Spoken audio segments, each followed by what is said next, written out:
एक नास्तिक व्यक्ति से अधिकतर रिलीजन चर्चा करने में घबराते हैं, क्योंकि एक नास्तिक का मुख्य हथियार साइंस होता है। हालांकि ये बात अलग है कि ये लोग खुद को ही साइंस का ठेकेदार मानते हैं। साइंस को ना तो आस्तिक से मतलब है, ना ही नास्तिक से। वह थ्योरीज हैं। साइंस अपना काम कर रही है, जबकि नास्तिक और आस्तिक उसका अपने हिसाब से उपयोग लेते हैं।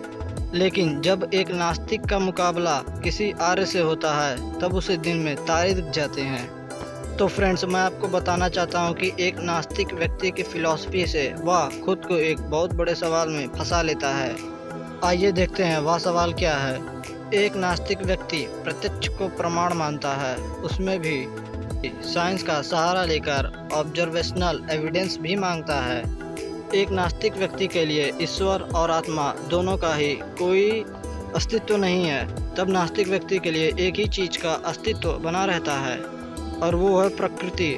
यदि हम इन नास्तिकों से पूछें कि बताओ यह हाईली कॉम्प्लेक्स स्ट्रक्चर वाला ब्रह्मांड कैसे बनता है और कैसे चलता है, तब एक नास्तिक व्यक्ति कहता है कि यह अपने आप बनता है।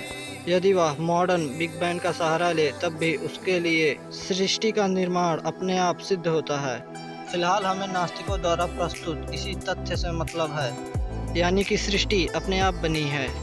यह बात बड़ी इम्पोर्टेंट है। जरा आप विचार कीजिए कि जब यह सृष्टि अपने आप बनी, तो यह अपने आप ही चल रही है। बीज से लेकर वृक्ष तक सब कुछ अपने आप बना है। इसका स्पष्ट मतलब यह हुआ कि सब कुछ अपने आप ही हो रहा है। इस सृष्टि में यत्र तत्र सर्वत्र जो कुछ भी हो रहा है, वह अपने आप हो रहा है, या कुछ अन्य नास्तिकों की भाषा में कहें तो सब कुछ प्रकृति के वजह से ही हो रहा है। यह सत्य नास्तिक व्यक्ति को मानना पड़ेगा। इसका मतलब ये है कि अगर मैं यह वीडियो बना रहा हूँ, तो यह वीडियो प्रकृति बना रही है, या फिर अपने आप ये मुझसे बन रहा है। आप लोग यह वीडियो देखते हुए जो भी सोच रहे हैं, वह अपने आप हो रहा है। कोई वैज्ञानिक बनकर सृष्टि के रहस्य को सुलझा रहा है, तो वह अपने आप हो रहा है। इसके विपरीत अगर कोई आतंकवादी आतंक फैला रहा है, तो वह अपने आप हो रहा है। बलात्कार, चोरी, गुंडागर्दी, ये सब गलत काम भी अपने आप ही हो रहा है। क्या इस हिसाब से दुनिया में कोई कोर्ट की ज़रूरत है? नास्तिकों की इस दुनिया में कोर्ट का क्या काम? एक नास्तिक चोर कोर्ट में यह कहेगा कि ये सब तो प्रकृति ही कह रही है सब कुछ, तब नास्तिक जज को भी कहना पड़ेगा कि बेटा सजा भी प्रकृति ही दे रही है। लेकिन एक आस्तिक व्यक्ति जो ईश्वर और जीवात्मा की सत्ता को स्वीकार करता है, उस पर यह सवाल नहीं उठते। आस्तिक होने पर आप अपने कर्मों के लिए खुद जिम्मेदार हैं, जबकि नास्तिक व्यक्ति के लिए पाप पुण्य किसी व्यक्ति के स्वतंत्र कर्म नहीं, बल्कि प्रकृति ही सब कुछ है। हम नास्तिकों से पूछना चाहेंगे कि उन्हें ईश्वर के विचारों को विरोध करने की जरूरत क्यों है। नास्तिकों को ईश्वर का विचार भी अपने आप ही उत्पन्न हुआ मानना चाहिए। यह बात एक नास्तिक को स्वीकार करनी पड़ेगी। आस्तिकता की जननी स्वयं प्रकृति ही सिद्ध होती है। नास्तिकों के अनुसार क्या नास्तिक व्यक्ति सब कुछ अपने आप होने से ही बलात्कार जैसे पाप को भी अपने आप ही होना मानेंगे? यदि ऐसा है तो नास्तिकता बड़ी ही मूर्खतापूर्ण सोच है। यदि कोई नास्तिक कहे कि आपका ईश्वर बलात्कार होने से क्यों नहीं रोकता है, तो इस पर हम कहेंगे ईश्वर तो हर समय पाप कर्म करने वाले व्यक्ति के दिल में भय, लज्जा, शंका उत्पन्न करके उसे चेतावनी दे देता है, और पाप कर्म करने पर ईश्वर भी उसकी सजा देगा।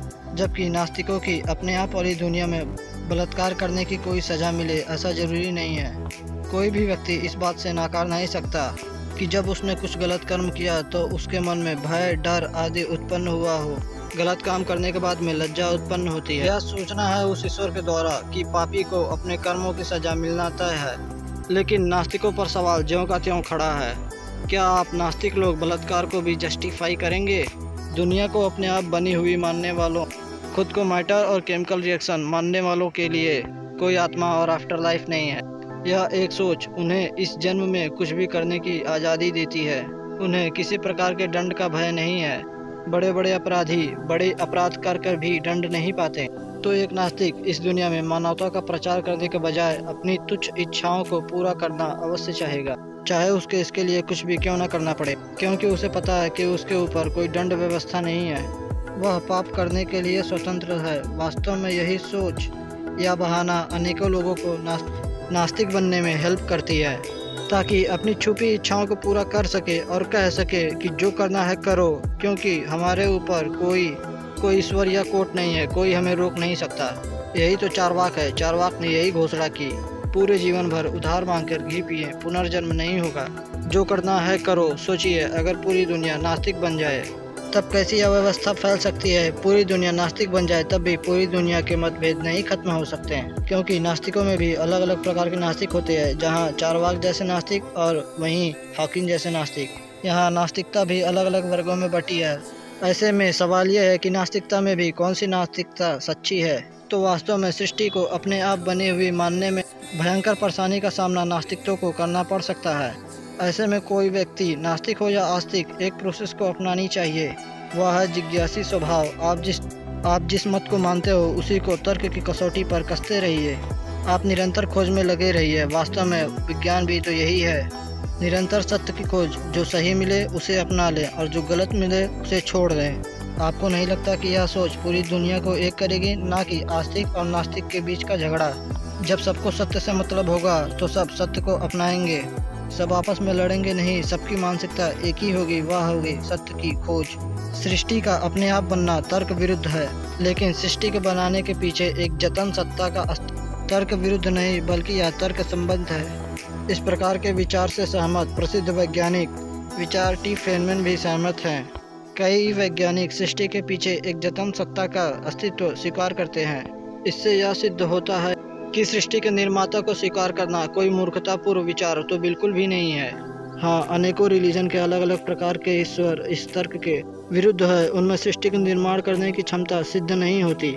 अंत में क्या आपको यह विचार नहीं करना चाहिए कि इस सृष्टि को बनाने वाली एक सत्ता है जिसका कोई वैज्ञानिक स्वरूप होना चाहिए, जिससे कोई पाखंड ना फैले? आप इस बारे में क्या सोचते हैं? हमें कमेंट करके जरूर बताइए। आपको यह वीडियो कैसा लगा? और आपको पसंद आया तो प्लीज़ लाइक, कमेंट और शेयर कीजिए और सब्सक्राइब कर लीजिए हमारे चैनल को और बेल आइकन को प्रेस कर दीजिए। आज के लिए बस इतना ही। Thank you.